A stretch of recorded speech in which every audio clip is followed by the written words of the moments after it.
Welcome to the sometimes annual Mike Texts It Out official room slash kind of the house tour. I didn't do one of these last year. I might have done one the year before last, but it's been a few changes. This desk, which is the same desktop that I had before, is now a standing desk high trash can. So basically what I ended up doing with this was I really like this desktop because this was a clearance table that I got from IKEA, but it's oak, so it actually supports my dual monitor stand very well without bowing or anything. The outside's oak, the inside's honeycomb, but either way, it's a very sturdy table. Even though it's intended to be a dining room table, I've been using this as a desk for no issues, except for this texture that gets dust in it very easily because it has these lines that are not great for keeping clean. Other than that, it's been a very sturdy desk. The wires are also a mess. I'm still working on that. You might recognize this keyboard. It's the same clearance slash refurbished keyboard I got from Amazon for $65 about 2 or 3 years ago at this point. I have swapped out some of the keys with these white keys. Other than that, it's pretty much been the same. This keyboard has held up really well. I think it's like the Corsair K65. This has blue switches, which I love for typing. These have been amazing. I even spilled wine in this keyboard at one point and it survived with no issues. The mouse, this is the Razer Death Adder V2. And the thing that I discovered with working from home is that these switches give out very easily. So I've already gone through 2 other mice since the pandemic started in 2020 because the switch on the left click just gives out after a few months because I'm using it so much. So this has an optical switch. So hopefully with these optical switches, I don't run into that same issue. That's why I picked this mouse specifically. There are other mice with optical switches, but this was one of the cheaper ones. As I mentioned earlier, the desk is a mess. So I have 4 computers currently, including the GPD one, which I keep over here. So that is just connected to power via the dock and also Ethernet, because when I download stuff up here, I want to do updates.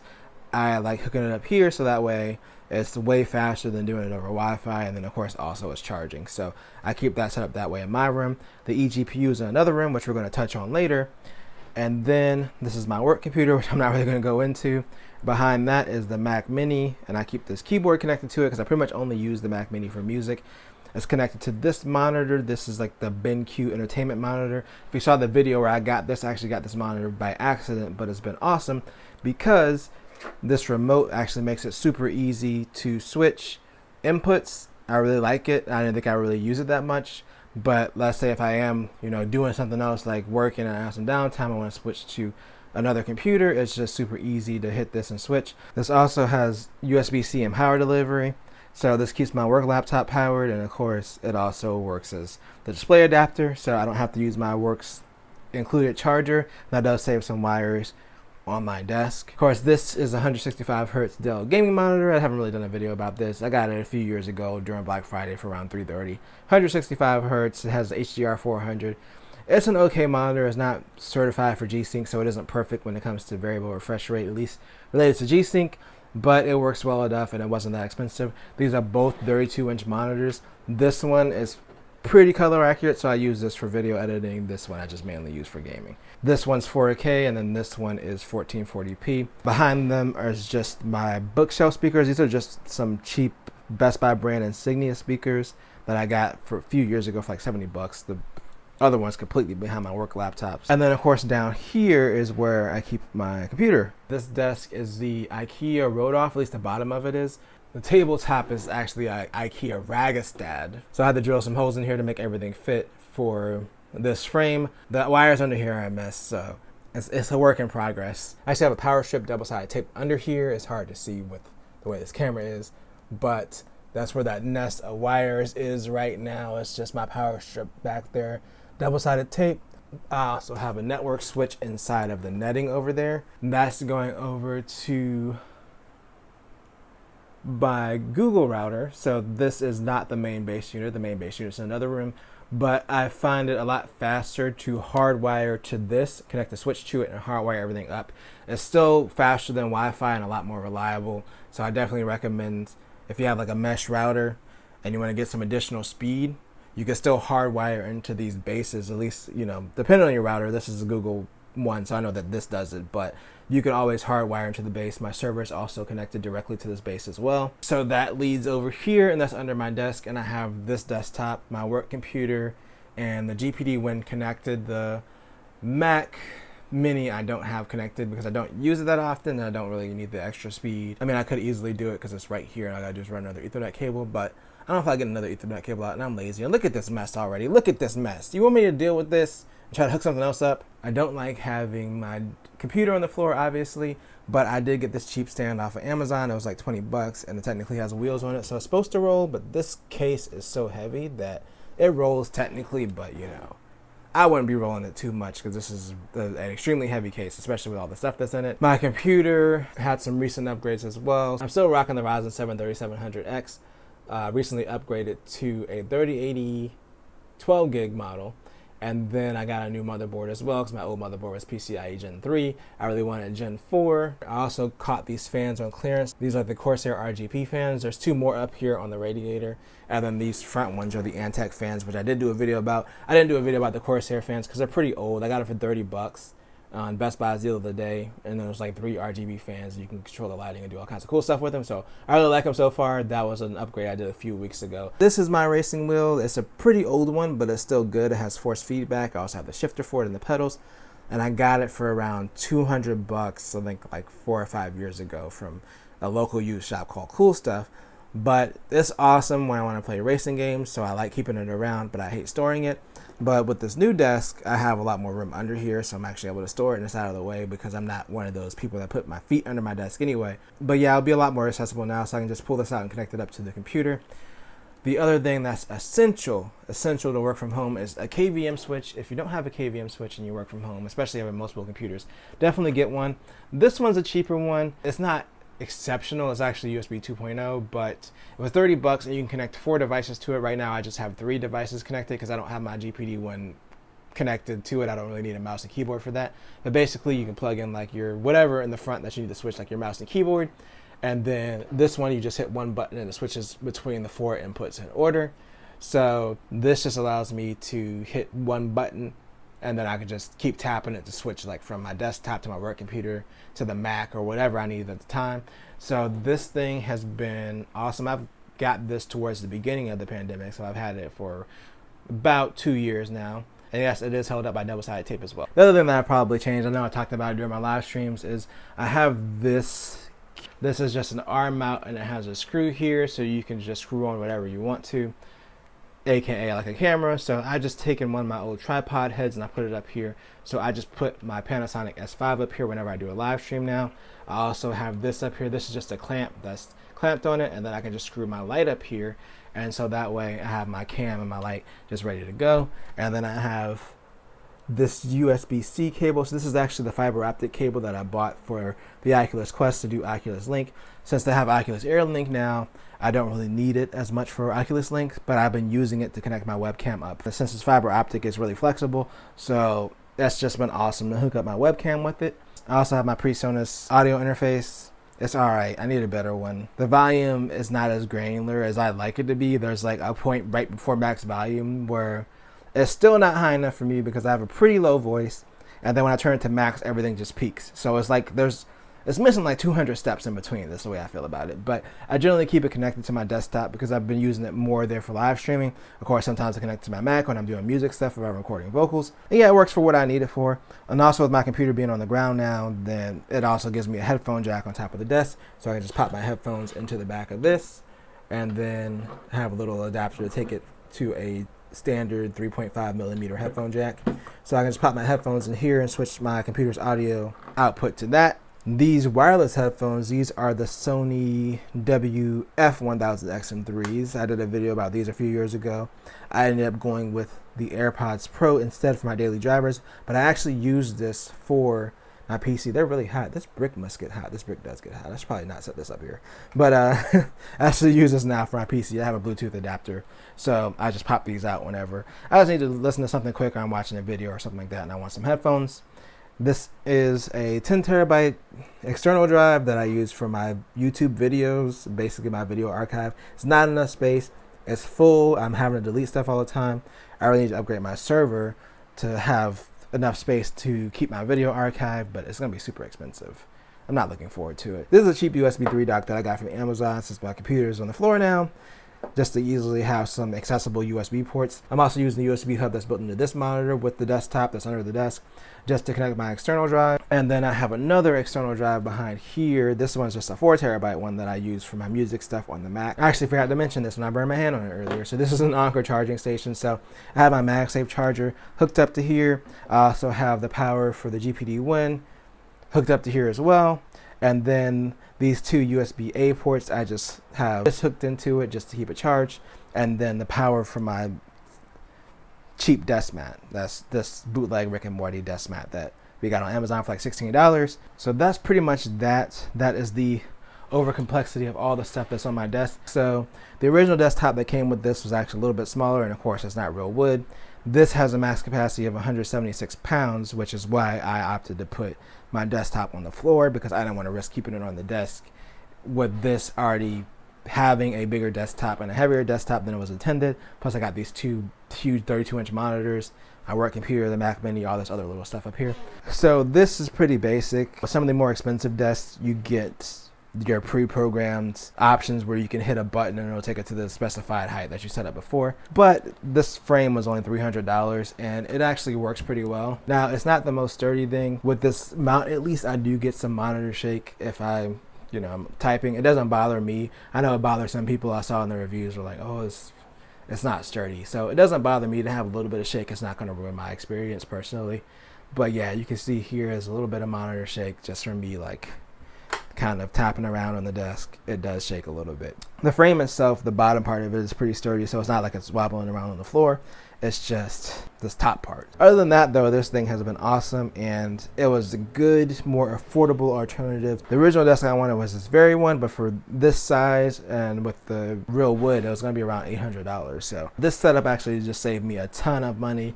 So I'm super grateful for it. Oh yeah, also there's a microphone hiding behind this monitor. That's where I keep it at.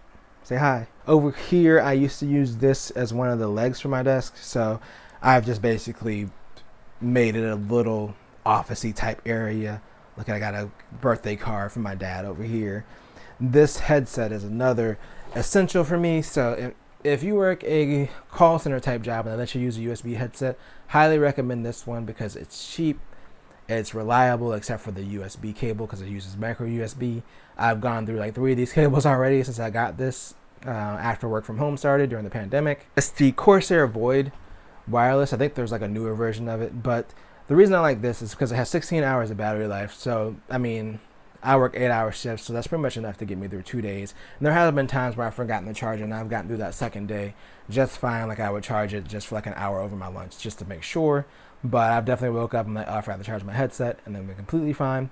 The range on it is outstanding. Like I can literally go through my whole entire house. I mean, it's not a huge house, it's a 1,200 square foot townhouse, but it does have an upstairs and downstairs. And even when I go downstairs, I'm in the kitchen, I still have no issues. I never lose connection with this.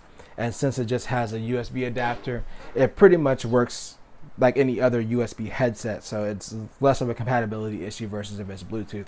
So that's why I recommend this if you are able to use your own headset and you're looking for something wireless that's reliable and has a good range. It's not the greatest as far as comfort, but it's not uncomfortable. It's just okay. Like I can wear it for 8 hours and be fine. It does get a little hot because of the material in the ear cups, but otherwise I can't complain too much. Of course, I have a printer, nothing too exciting here. We don't really use it that much, but it's great to have when you need to physically sign something and scan it or something like that. So it doesn't get used that often, but I like having it. And then above that, I have my Sonos speaker. So this is the first generation Sonos Symfonisk bookshelf speaker. I actually got the wall mount for it. I think I mounted it upside down. It doesn't really matter. One of the things that I missed from my commute to work back when I had a commute was listening to podcasts. So a lot of the times when it's slower at work, I'll just put podcasts up here, and this is a great speaker for that. Plus I used to have a shelf here anyway, so I just replaced that shelf with this, and I like the way it looks. Of course, there's my chair here. I'm still using the Secretlab Titan, the 2020, which has been awesome. I actually still have the IKEA chair back here too, the one that I hate, because sometimes if I'm doing a video or I just need to do something real quick, I'll just hop in that chair because it's smaller and easier to maneuver around. And I didn't want to get rid of it. It's still in really good condition, so I've just been keeping it in here. I can't sit in it for a long time because, like I mentioned in the video, the metal arms and all that stuff, but it's still a solid chair. Like a short burst, I'm fine with sitting in it. Of course, back here is just some decorations. I still have my same cabinet.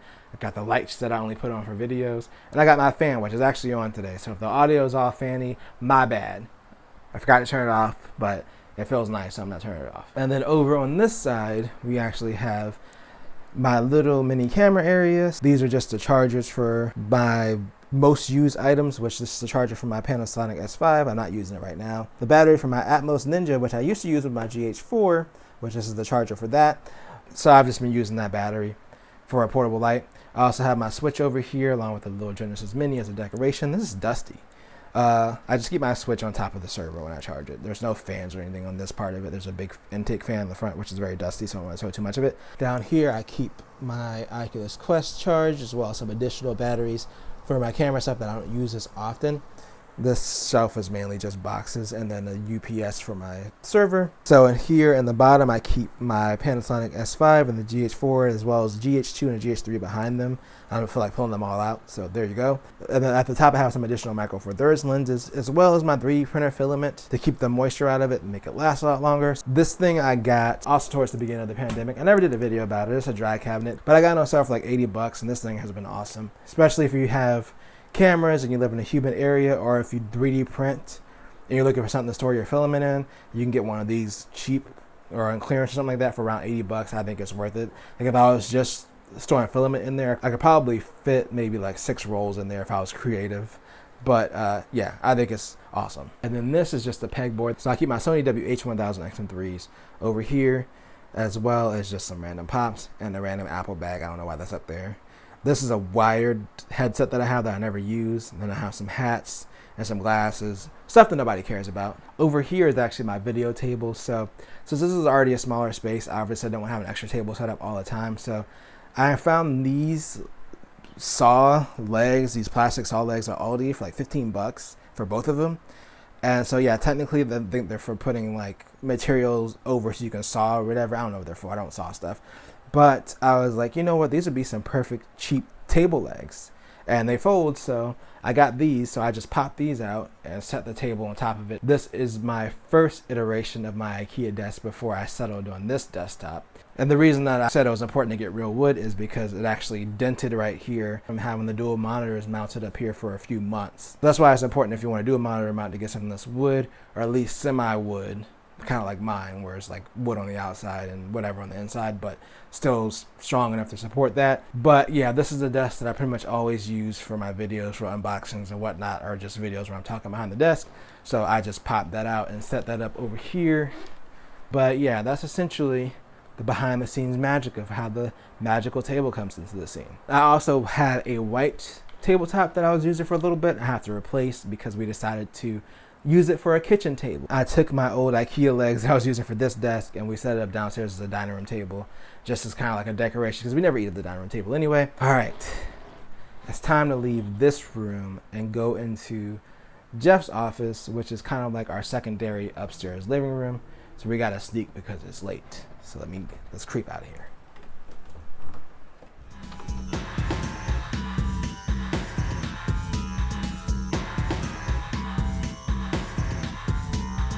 So this is Jeff's office. His setup is obviously different than mine. It's a little bit cleaner. He doesn't care about the whole standing desk thing like I do. So he just got a piece of wood from Home Depot, and then he's using the IKEA drawers, the same ones, the same one that I have in my room, except he has a white instead of black. Then there's a third leg down here to support the middle because he has a monitor mount for his two 34-inch ultra-wide monitors. Then he's also using this old 1080p 24-inch monitor that I got from my old job because it only does VGA and DVI because it's old and they wanted to get rid of it. So he uses that as a vertical monitor along with the two vertical stacked ultra wides. Personally, I can't do the vertical stack, but you know, if you can do it, more power to you. This is the IKEA match bell, so I went over this in the video. There were some issues with the material on the base tearing up or starting to tear up. So you actually got this cheap cover from Amazon. And I think it's kind of awesome because it kind of matches the blue accents that are already on the chair anyway. It does kind of suck that this chair is already starting to have issues, but we do work from home, so it is used a lot. Otherwise, the chair has been fine. It's just there's issues with the finish. Even the back of it is starting to collect dirt. So I think someone asked a question in the comments about it collecting dirt, and this white one definitely does collect dirt if you're looking at getting this one. Otherwise, he got a new keyboard. This is a SteelSeries keyboard. It has a little screen up here. He had the Dell one, the low profile switch keyboard.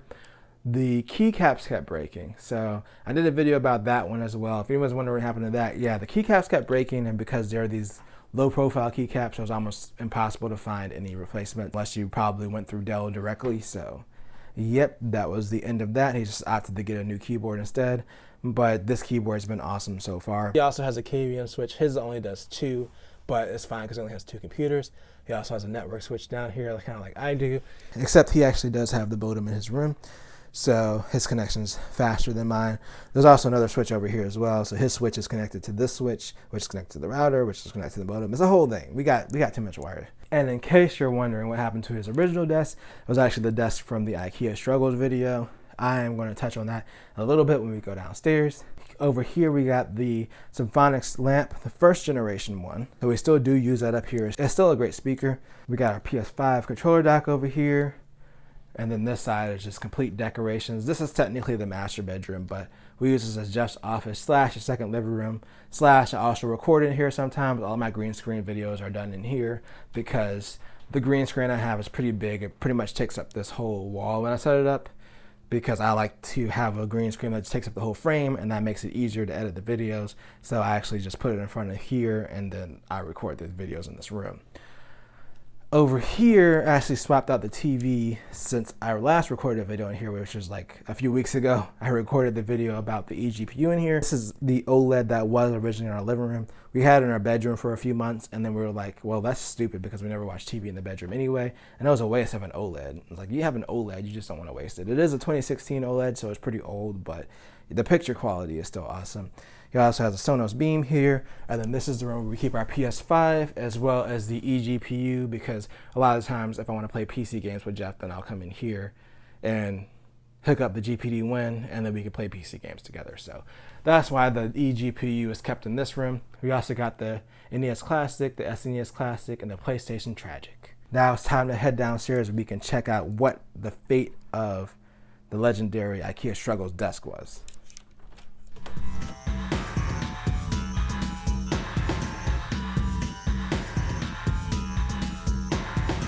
When Jeff decided to replace his desk because he wanted to get bigger monitors, we decided just to turn this into our arcade for right now. I kind of like this because if we want to expand it and add like a second set of thumbsticks and maybe a second monitor or something like that, or a slightly bigger monitor, we can. Plus, I just think the setup looks really good. I know that sounds cheesy, but you know what? We're just going to have to live with it. That's the kind of lifestyle we're living today. But yeah, I actually really like this, especially because you have these 2 cup holders over here. Also, if you want to do, multiplayer, it's a lot easier. You can just scoot another chair over here and both people have enough space. Kind of using this as a more casual arcade made a lot more sense. And then, of course, over here is just our same old living room setup. Yeah, his switch is down here. So that's his Switch OLED. I don't know why he got a Switch OLED when I already had one. Of course, this is our new OLED. I haven't had any issues with it since we got the board replaced for the screen issue where it was like cutting off. The display was going out. So that's been awesome. I was really terrified when I got that TV and had that issue. The Series X is down here. This is actually the Rock Band adapter. That reminds me, we actually had people over on the weekend and we played Rock Band. We actually have the full set over here. So the drums are actually under that desk. And then we got the 2 guitars. So the drums and this front guitar, no, it's the back guitar. So the drums and the back guitar are actually from the 360 Rock Band. I got them at a thrift store for like $10 each back when everyone was blowing them out, and everyone's like, oh, I don't want Rock Band stuff anymore. So I managed to get us a full set. We also have the microphone, which is down there. So we actually played some 4-player Rock Band over the weekend. I know it's not everybody's cup of tea and everyone was over it. Rock Band 4 is still pretty fun, and I'm glad I have that adapter in these instruments because they're extremely hard to find now. So that's gonna bring this room / house tour to a conclusion. I wonder how long this video is gonna be. I know I recorded for like 40 minutes. I didn't even talk for that long, my bad. But If you enjoyed the video, then make sure to tell a friend, tell a coworker, like, share, and subscribe, and always do at least 2 things at the same time. Peace.